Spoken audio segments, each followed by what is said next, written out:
Why, hello there, darling. Oh, I'm sorry. I didn't mean to frighten you. I'm afraid I have a bad habit of sneaking up on people. Light feet, long strides. Tell me, what's a boy like yourself doing out here, prowling about my courtyard all alone, so terribly close to midnight? You're lost? Oh no, poor thing. Well, how very fortunate that I found you. I know these grounds very well. Let me assist. Yes, you're in my domain. You're trespassing, as a matter of fact.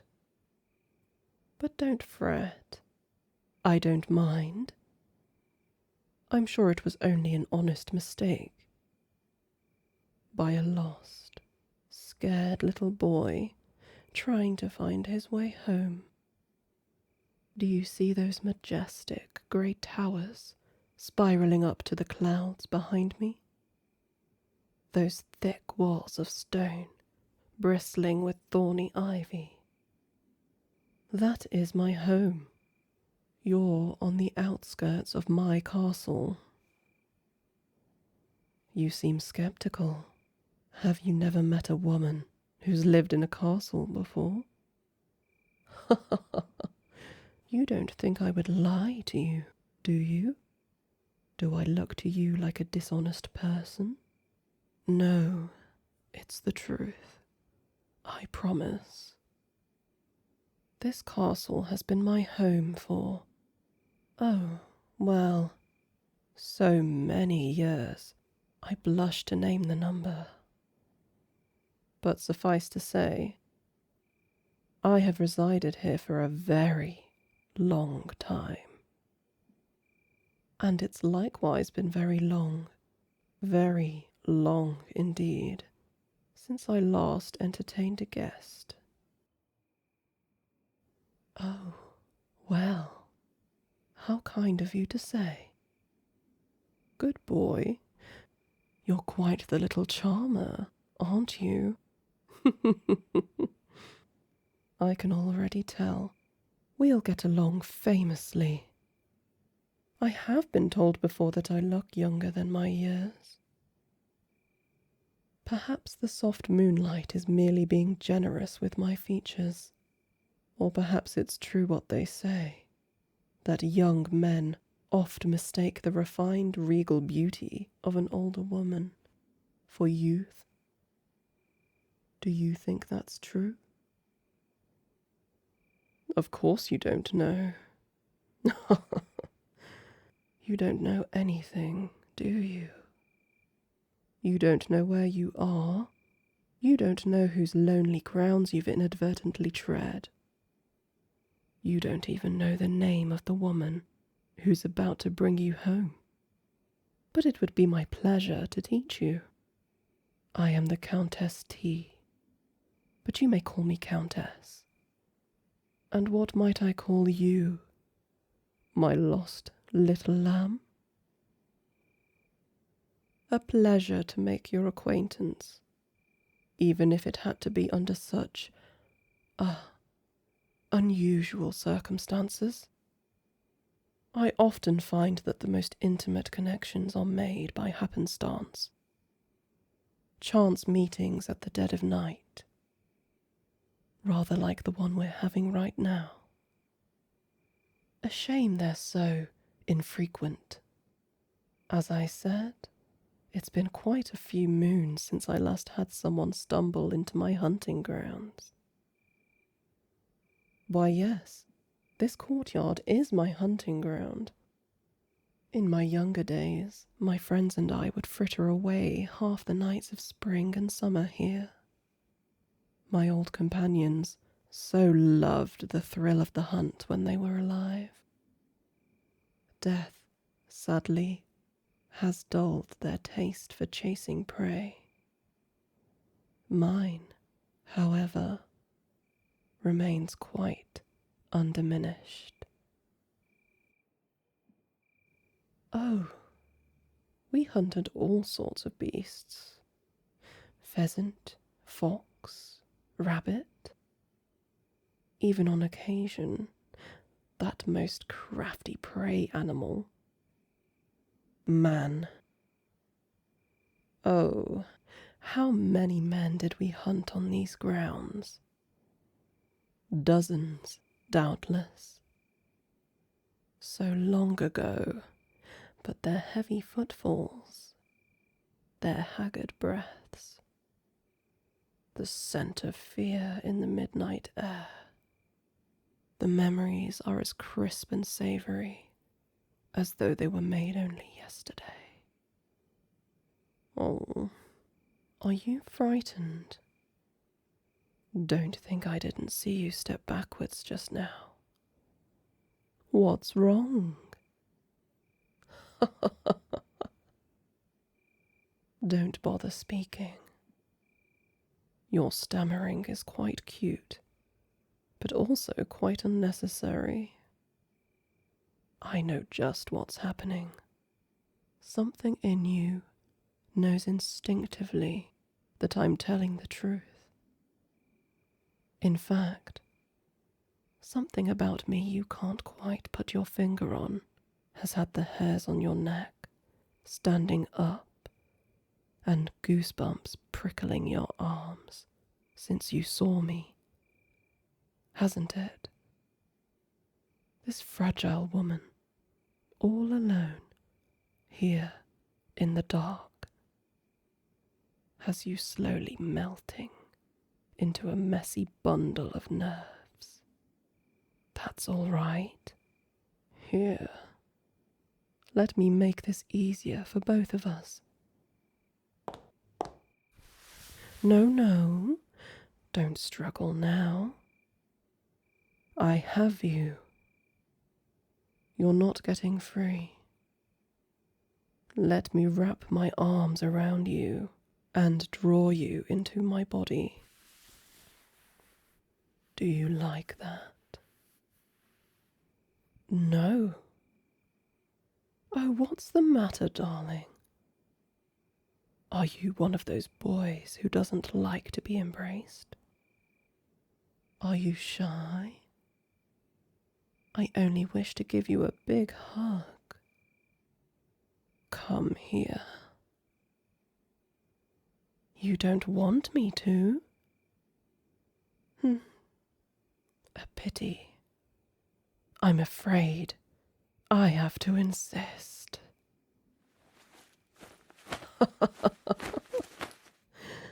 Is that supposed to scare me? Don't embarrass yourself, darling. Here, hush those silly words. Let me envelop you in the thick folds of my cloak. Fine. I can see I'm dealing with a stubborn boy. Keep struggling all you like. I'm actually almost starting to enjoy it. Your little squirming is adorable, in a way. And those indignant, breathless shouts of yours as you squirm in my arms are not unamusing, if only because I can see how flustered you're getting at finding yourself to be so much weaker than I am. It's more than a touch humiliating, isn't it? Being effortlessly overpowered by an unarmed older woman. Yes, that's all right. You can try to duck down. You won't slip through my velvet-gloved fingers so easily. Maybe it would put you more at ease if we laid down anyway. The dewy grass is soft enough to be comfortable. There. Don't fight. It's hopeless. From the moment you stepped into my lair, you were inescapably mine. You simply didn't know it yet, poor boy. But this doesn't have to be difficult if you don't want it to be. Just let me lower you down. Let my strong arms encircle you, and my long legs pin you down. Let me slip off a glove, and let a soft, pale hand cup your face. It's not such a bad feeling, is it? Your cheeks are awfully warm. I like it. Scream all you like. No one can hear you, nor would they have the courage or the strength to save you, even if they could. But we don't need anyone else to intrude on this special moment we're sharing, now do we? Such soft hair. I hope you don't mind me petting it. Oh no.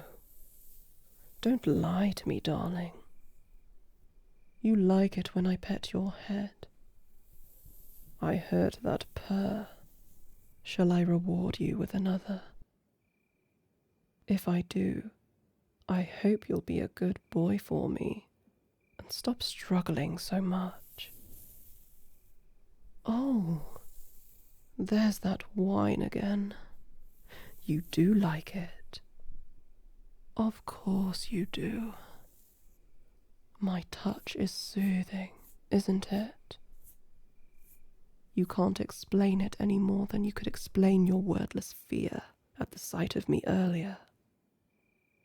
But I can see a strange kind of petrified contentment, maybe even verging on enjoyment, starting to dawn in your eyes. Of course, you're still thrashing around, but I can feel those wails and pleas for me to release you getting less convincing by the second. Those shakes are getting weaker and more half-hearted. Don't worry. It's normal. My kind can be very enticing to humans. It's in our nature. It's quite common that boys like you come to enjoy being in our embrace, being the subject of my affection, even in the throes of being hunted by us. Of course, I'm not human, darling. Come now. Have you ever met an ordinary woman with a pair of glistening fangs like these?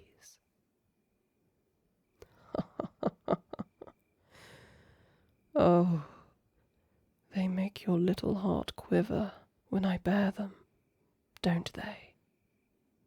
So long and sharp. I adore that little flash of fear in your wet, nervous eyes. But I can see that they excite you a little too. I know precisely what you're thinking. You've figured out what I am by now, haven't you?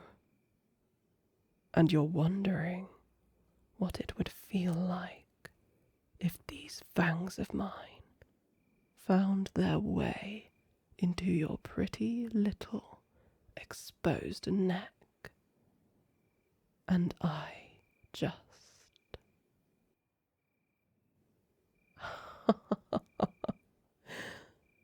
But don't worry, tempting as it would be, I'm not going to feed on you. Yet. It's been so long since I've had a human stumble into my web. This spider can sheath her pincers for a time being and play with her food a little. In fact, there's something about your demeanour I'm growing to find quite amusing.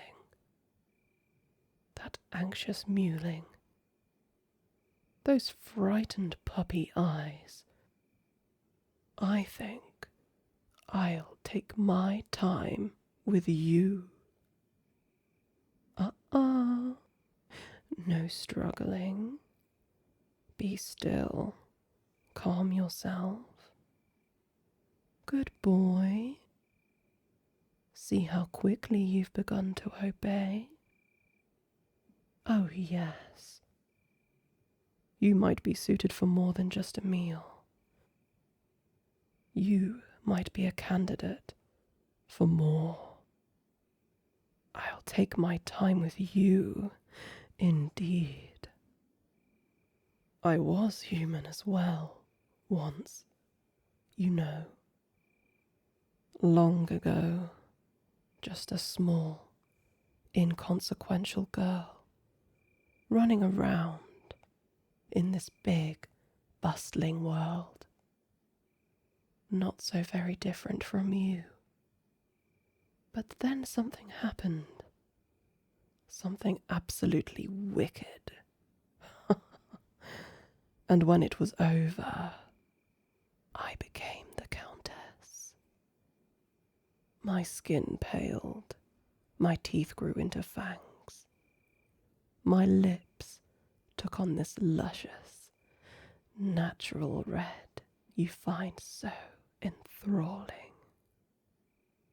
Oh, did you think I didn't notice your eyes flitting down to my mouth? To these voluptuous lips of mine. Don't be shy. I'm flattered.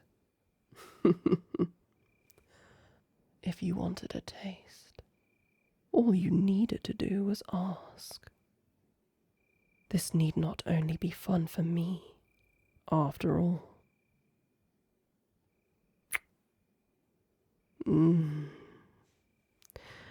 How long has it been since I felt trembling human lips on my own?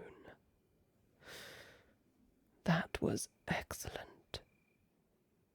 And I can see from that look in your wide eyes that despite your shock, you're no less satisfied.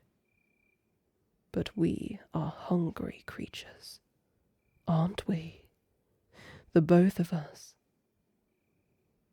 We can hardly stop at one bite.